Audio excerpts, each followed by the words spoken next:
함께 기도드리겠습니다. 하나님, 사랑으로 저희를 감싸 안아 주셔서 한날을 사랑으로 시작하게 하심을 감사드립니다. 주님의 사랑의 통로로 오늘 저희가 기쁘게 살아가게 하옵소서.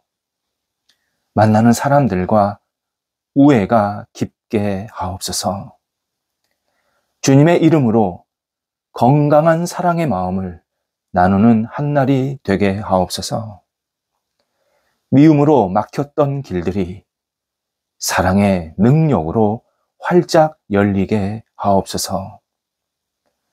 부정적 마음으로 얽매였던 것들이 긍정적 사랑으로 풀어지도록 인도하옵소서.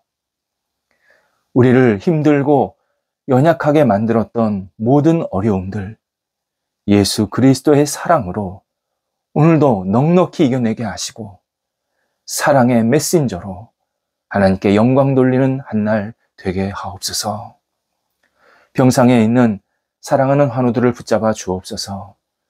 주님의 은혜의 손길을 기다리오니 오늘도 치유하시고 놀라운 회복과 나아짐의 역사가 있게 하옵소서.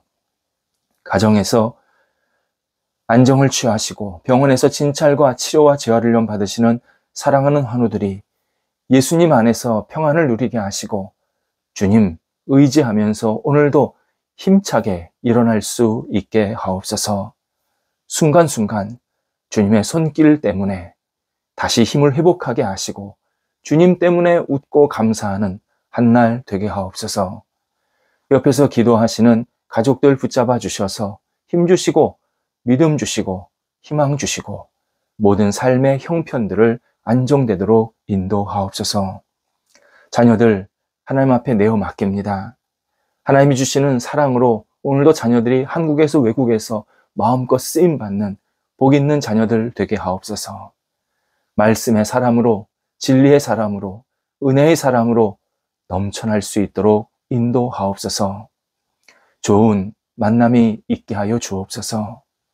하나님이 주시는 능력으로 소망이 넘치는 만남, 감사가 있는 만남, 그리고 하나님 영광을 위해서 손을 잡는 만남이 자녀들에게 있게 해주셔서 모든 만남 속에서 하나님의 뜻을 이룰 수 있게 하옵소서. 어린 자녀들 믿음 안에서 건강하게 자라서 평생 주님 안에 거하게 하시고 학업에 있는 자녀들 공부할 때 집중하게 하시고 열정을 다하게 하시고 하나님께 쓰임받는 자녀들이 될 수 있도록 인도하옵소서. 하나하나 다음 단계를 준비할 때 지혜롭게 하소서. 모자른 것을 채워지게 하여 주시고 이 학업의 시간을 통해서 감사의 고백이 넘쳐나게 하여 주옵소서.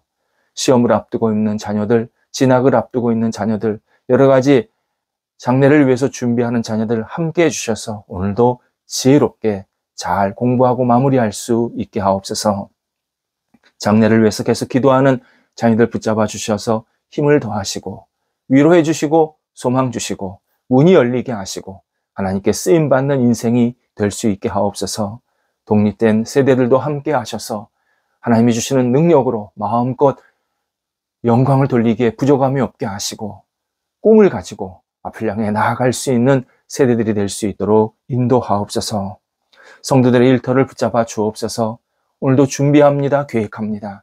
지혜를 덧입혀 주셔서 하나하나 잘 차분히 준비하게 하시고 준비된 것들이 하나님의 능력으로 힘차게 시작되게 하시고 문이 열리게 하시고 순적하게 진행되게 하시며 하나님께 영광 돌려드리는 결과들이 맺힐 수 있게 하여 주옵소서. 때로 막힌 것이 있고 어려운 것이 있을지라도 주저하거나 절망하지 않게 하시고 하나님께 모든 것을 내어 맡기며 주님의 뜻을 구하며 한 발자국 한 발자국 담대히 나아갈 수 있도록 역사하여 주옵소서. 어려움도 넉넉하게 극복하게 하시고 이 어려움을 통해서 오히려 하나님의 사랑과 은혜를 충만히 느낄 수 있도록 역사하여 주시옵소서. 출타하는 성도들을 붙잡아 주셔서 오갈 때 성령께서 동행하시고 주님의 뜻을 이루는 출타의 시간 되게 하옵소서. 교회를 위해서 기도드립니다. 저희 교회가 늘 하나님의 영광과 존귀를 돌려드리는 복된 교회가 되게 하옵소서. 성도들이 함께 모일 때 마음껏 말씀의 잔치, 은혜의 잔치가 있게 하시고 사랑의 나눔이 생기는 거룩한 모임이 될 수 있도록 역사하여 주옵소서.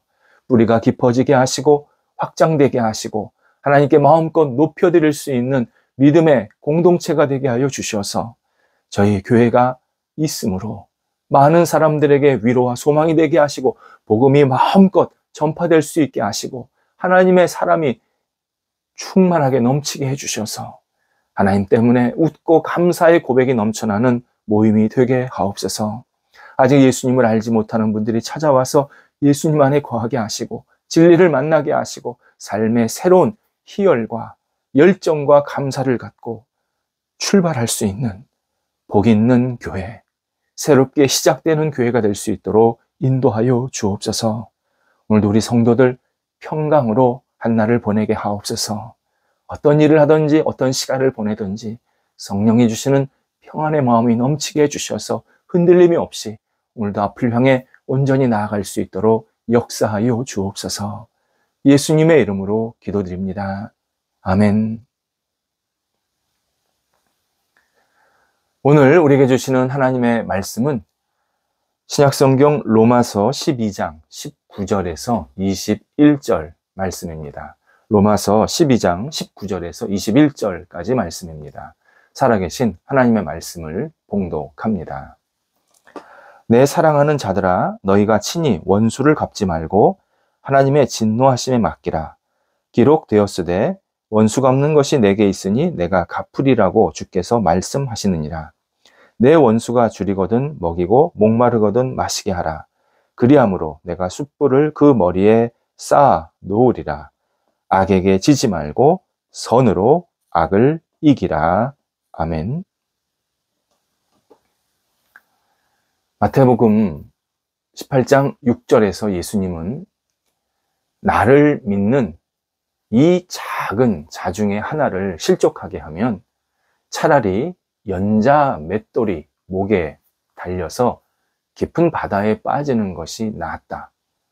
강력한 말씀을 하십니다. 그만큼 하나님을 믿는 사람을 괴롭히거나 상처를 주면서 힘들게 하는 일, 심각한 잘못이고 문제가 많은 행동임을 알려주십니다. 연자맷돌, 아주 무거운 이 돌을 목에 걸고 바다에 들어가는 것, 그것도 굉장히 고통스러운 일인데, 말도 안 되는 힘든 일인데, 하나님을 믿는 당신의 자녀를 상처 주고 실족하게 만드는 일은 더 심각하고 더 문제가 많은 일임을 우리들에게 알려주시는 겁니다. 하나님은 당신의 사랑하는 자녀에게 어려움을 준 사람, 큰 징벌을 받게 될 것이다. 경고하십니다. 우리는 진지하게 이 말씀을 들을 수밖에 없습니다. 그런데 그 다음 말씀이 의미가 있습니다. 18장 7절입니다. 실족하게 하는 일이 없을 수는 없으나, 누군가에게 상처와 실족을 주는 일이 심각한 잘못임에도 불구하고 사람들 사이에서 상처를 주고받는 일이 생기는 것은 있다. 없을 수가 없다. 예수님은 말씀하십니다. 그렇다면 상처받는 사람이 어떻게 그 상처와 실족받은 일을 이겨내는가? 이것도 굉장히 중요합니다.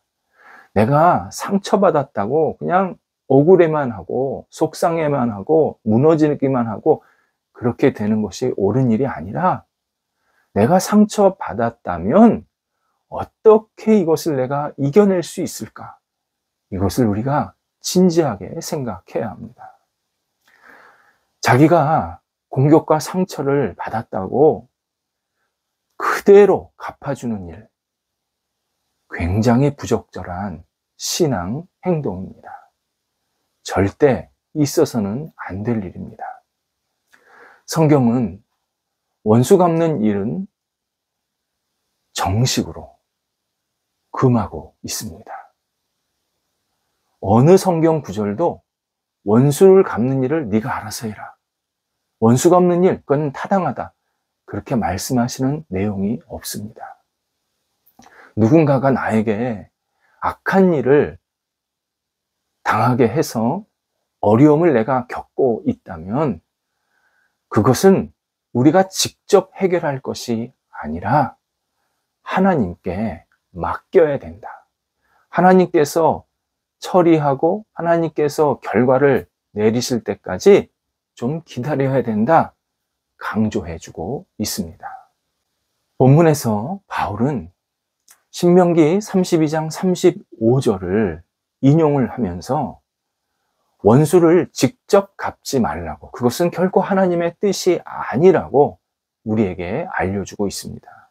신명기 32장 35절 이런 말씀입니다. 그들이 곧 이스라엘 백성들입니다.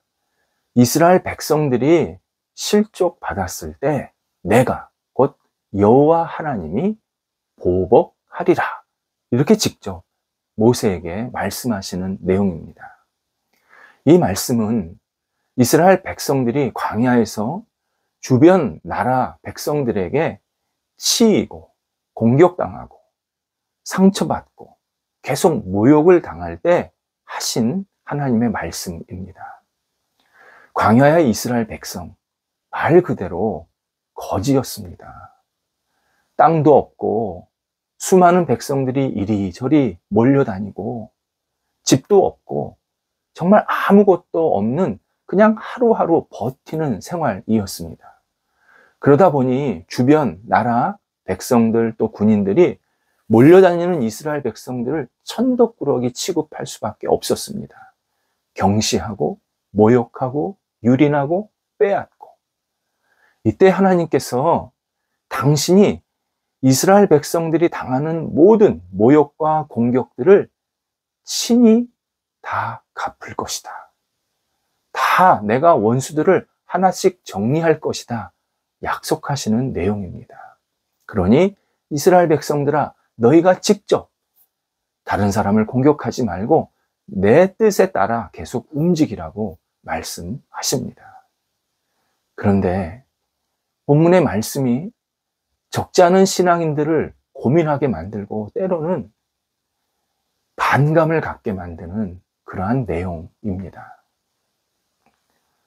내가 세상에서 이렇게 고통스러운 대우와 차별, 모욕을 당했는데 이렇게 큰 폭력과 저주와 비난을 받고 있는데 어떻게 그냥 참고 있으라고 하십니까? 어떻게 하나님께 맡기기만 하라고 말씀을 하십니까? 하나님은 내 고통, 내 아픔, 내 이 억울함, 내 이 괴로움을 정말로 제대로 알고 계시는 겁니까? 이렇게 반문을 합니다. 그러면서 어떤 신앙인은 하나님도 눈은 눈으로, 이는 이로 갚으라고 하지 않으셨습니까? 그러면 나도 그렇게 갚겠습니다. 이런 말을 할 때도 있습니다. 특히 우리가 당하는 이 끔찍한, 나를 힘들게 하고 고통스럽게 만드는 이 대상이 내가 잘 아는 사람일 때 더 분노가 치밉니다. 나를 모르는 사람이 나를 공격했다. 그럴 수 있지, 할 수 있지만 나를 잘 아는 사람, 나와 가까이 있는 사람, 나와 늘 친하게 지냈던 사람이 나를 모욕하고 나를 우습게 하고 나를 공격하면 그때 우리 인간적으로 갖게 되는 마음의 불편함이나 분노는 이루 말할 수가 없습니다. 하나님께서 이런 사실을 몰라서 원수 갚는 일은 나한테 있다 말씀하신 것은 아닙니다. 우리는 다시 말씀에 전착해야 합니다. 데살로니가 전서 5장 15절에서 누가 누구에게든지 악으로 악을 갚지 말라. 항상 선을 따르라. 분명하게 하나님의 뜻을 바울이 전해줍니다. 오늘 본문에서도 악에게 지지 말고 선으로 악을 이기라. 또 한 번 하나님의 뜻을 전해줍니다. 절대 자신의 계획과 힘으로 원수 갚는 일을 당연하게 여기지 말라. 내가 억울하다고, 내가 힘들다고, 네가 고통스럽다고 내가 상대방을 공격하는 것을 쉽게 허용하지 말라. 스스로 악을 악으로 갚지 말라. 분명하게 말씀합니다. 눈은 눈으로, 이는 이로 갚으라는 말씀도 그렇습니다. 우리가 눈을 한 대 맞았습니다. 우리의 마음이 어떻습니까? 내가 상대방을 어떻게 하고 싶겠습니까? 상대방을 눈만 아니라 완전히 전신을 공격해서 할 수만 있다면 완전히 무너뜨리고 싶은 마음이 보통 사람의 마음입니다. 그래서 눈은 눈으로, 이는 이로 갚으라는 말씀이 원수를 갚으라는 의미보다도 수위를 조절해라, 절제하라 라는 의미가 더 강합니다. 눈을 맞았으면 눈만 공격하라 라는 뜻입니다. 몸 전체, 생명까지 손상하지 말라라는 의미입니다. 그래서 이 말씀은요, 공격하라 그런 뜻이 아니라 어떤 내가 어려움을 당했을 때 법적으로 공식 처벌을 그가 받아야 되는데 그 사람이 지은 죄의 수준에 맞게 처벌하라라는 의미입니다. 개인적인 보복을 장려하는 내용이 아니라 그 사람이 눈을 때렸으면 상대방이 눈에 해당하는 그러한 처벌을 받을 수 있도록 잘 조절하라라는 의미입니다. 신앙인은 과거 지향적으로 살면 안 됩니다. 과거 지향적인 사람은 피해의식이 점점 강해집니다. 똑같은 상황에서도 도전이 아니라 위협을 더 많이 느끼면서 가지려고 합니다. 그래서 앞으로 조금 더 나가지 못하는 삶이 됩니다. 우리는 누구나 과거에 생긴 고통과 어려움이 있습니다. 어떤 사람이 과거의 고통과 어려움과 아픔이 없겠습니까? 그러나 이른 시간 내에 그 고통을 주님께 맡기고 털어버려야 합니다. 그리고 계속 앞을 향해서 나아가야 합니다. 무엇보다도 우리는 상처받기도 했지만 반대로 누군가에게 상처를 준 적도 참 많습니다. 내가 몰라서 그렇지, 내가 인정하지 않아서 그렇지, 나 때문에 상처받은 사람들 많이 있습니다. 자신의 의도와 관계없이 직간접적으로 다른 사람에게 상처를 주어서 울게 할 때가 분명히 있었습니다. 우리는 이 사실을 늘 염두에 두어야 합니다. 그리고 상처를 받거나 상처를 주었을 때 어떻게 이것을 잘 해결할 수 있을까? 어떻게 내가 극복할 수 있을까를 늘 기도하면서 준비해야 됩니다. 회개할 때는 회개해야 되고, 용서를 구할 때는 용서를 구해야 되고, 내가 용서해 줄 때는 과감히 또 털어버려야 하고, 핵심은 상처를 묵상하지 말아야 합니다. 치유와 회복을 묵상하면서 앞을 바라봐야 합니다. 예수님께서 우리 죄 때문에 십자가에서 죽으셨습니다. 죄를 없애시려고, 죄를 해결하시려고 죽으셨습니다. 우리가 죄에, 그리고 어두움의 이 권세 계속 묶여 있거나 그것을 묵상하고 있으면 우리는 여전히 죄의 굴레에서 헤어나오지를 못합니다. 계속 죄 속에서 허우적거립니다. 예수님은 우리를 위해서 십자가에서 죽으셨고 죄를 해결해 주셨는데 내가 스스로 해결하지 못해서 계속 허우적거리는 인생, 결코 예수님께서 기뻐하시는 일이 아닙니다. 예수님은 십자가에서 못 박혀 죽으실 때 죄까지 못 박으셨습니다. 그리고 부활하셨습니다. 우리도 주님을 의지하면서 우리 안에 있는 죄를 못 박아야 합니다. 내가 받았던 상처나 아픔, 내가 예수님 의지하면서 못 박아야 합니다. 그리고 부활이라는 선으로 모든 죄악을 물리쳐야 합니다. 모든 상처를 이겨내야 합니다. 선을 행하면서 악을 이겨내야 합니다. 그러면 감사의 고백이 넘치는 사람, 모임이 되게 하십니다. 계속해서 사도 바울이 교회에서 어떻게 모여야 한다 말씀하시면서 오늘이 마지막입니다. 누가 누구에게든지 악을 악으로 갚지 말라. 함께 신앙생활하면서 어떤 상처를 받았다면 똑같이 상처를 주지 마라. 어떤 어려움을 당했으면 똑같이 어려움을 주지 마라. 항상 선으로 악을 이기라. 선을 따르라. 그러면 우리 모임이, 우리 가정이, 내 영혼이 더 감사가 넘쳐나게 하시면서 다시 하나님 안에서 큰 은혜를 고백하게 만드십니다. 기도하겠습니다. 하나님, 저희가 악한 일을 당했거나 또는 악한 일을 행했을 때 하나님 앞에서 모든 것을 내어놓고 해결받고 용서받고 용서할 수 있는 하나님이 주시는 넓은 마음이 있게 하옵소서. 그리하여서 늘 악을 악으로 갚지 않게 하시고 선으로 악을 이겨내게 하여 주셔서 우리 영혼 속에, 우리 모임 속에 늘 감사와 기쁨이 넘쳐날 수 있도록 역사하여 주시옵소서.